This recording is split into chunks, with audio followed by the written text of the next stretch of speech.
Welcome to my channel Think India. Last week we made fresh Indian homemade cheese paneer. If you haven't watched this video, I'm going to link it for you here. Out of that, today we are going to make the best restaurant style paneer butter masala. It doesn't need any introduction. Paneer is tossed in a creamy tomato and nuts paste gravy and it's absolutely delicious. And yes, it's very simple to make. Just follow the tips shown in the video and I'm sure you'll be able to make best, perfect and authentic paneer butter masala. So for the gravy we need 5 ripe tomatoes, 1 large onion, 3 tablespoons of fresh cream, 250 grams of paneer, 1 teaspoon sugar, 1 tablespoon Kashmiri chili powder, half teaspoon salt, 1 teaspoon cumin powder, 1 teaspoon coriander powder and 1 teaspoon kasuri methi. And we need 3 tablespoons of cashew nuts, 4 cardamom and 2 small cinnamon sticks, 4 to 5 garlic pods and 20 grams of ginger and 4 tablespoons of butter. First let's make the gravy. To the pan, add tomatoes,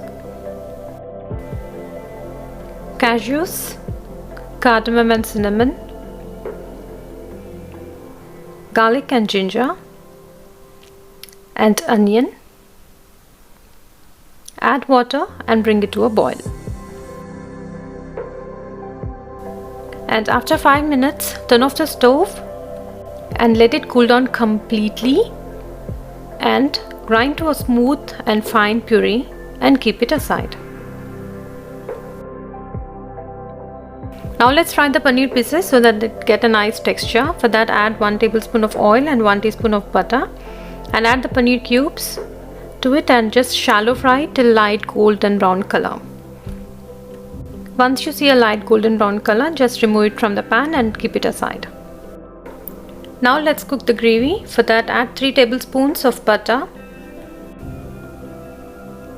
and add Kashmiri chili powder.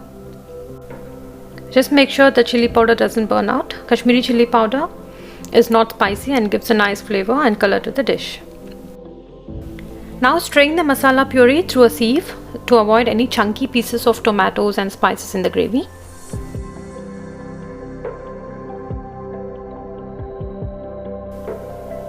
Let it cook for 5 minutes on a medium flame.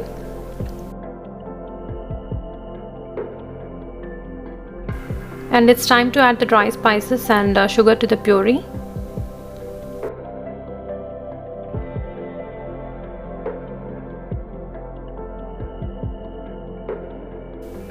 Now comes the secret ingredient. Rub the kasuri methi in between your palms and just add it to the gravy. By doing so, the flavors are released and just try not to skip this because this is the secret to get that restaurant style taste.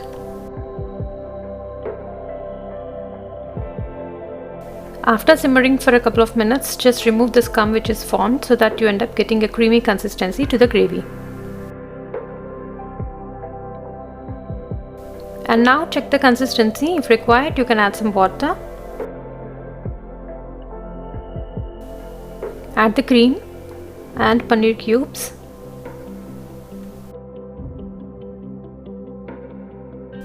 Just simmer it for 1 or 2 minutes and paneer butter masala is ready and can be served hot with naan, roti or rice. And how was it? Make this crowd pleaser dish for your family or for your next party and you'll be filled with tons of compliments. Enjoy it with naan, roti or just flavored rice. Do try the recipe and let me know in the comment section below how your paneer butter masala has turned out. Please hit the like button if you like the recipe and share it with your friends. And please subscribe to my channel and press the bell icon so that you don't miss any updates. That's all for today. Thanks for watching. Namaste.